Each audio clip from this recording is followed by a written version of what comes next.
Timber frame generally can go up to 7 stories in height and really suits those buildings which have a regular plan form as they go up the building. Timber frame is not very good at being a sort of transfer structure where loads are being pushed from one side to the other regularly. Quite often, for example, on a ground floor, an architect may wish to change use from domestic occupancy to retail or something like that. And in those situations, it's not that unusual to put a steel or a concrete podium at that level and then build a lighter weight timber structure on top. That gives us a saving in weight for the foundations and indeed the structure of the podium itself. An 89mm stud generally will take a building up to about 4 stories. When you get to 5, 6 and 7 stories, generally for load-bearing walls, you're talking about 140mm studs.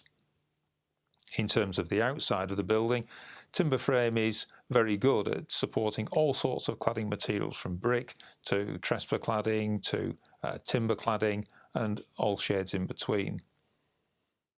As you'll know, open panel timber frame is the most commonly used type of timber construction.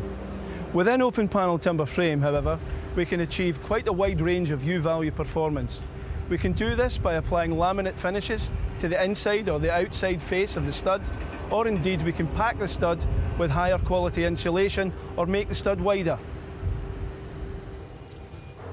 Where it's a closed panel you're after, we can vary the wall thickness to suit the U-value you need for your project. This example has a C-stud construction which reduces thermal bridging. It's filled with expanded polystyrene beads and is faced on both sides with a cementitious fireboard.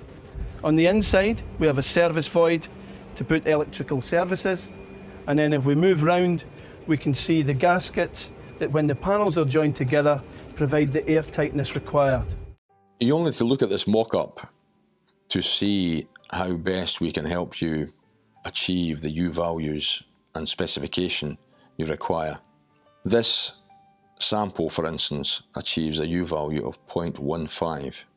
It's make-up from the inside, cement particle board, a service zone, insulation, structural stud, fully insulated, OSB board, external framing, and finally a cement particle board with a render finish. We can do virtually everything for you without the other trades, and it's all manufactured in a factory controlled environment. If you want a higher or lower U-value, we can give you a panel construction that you need to help you achieve that.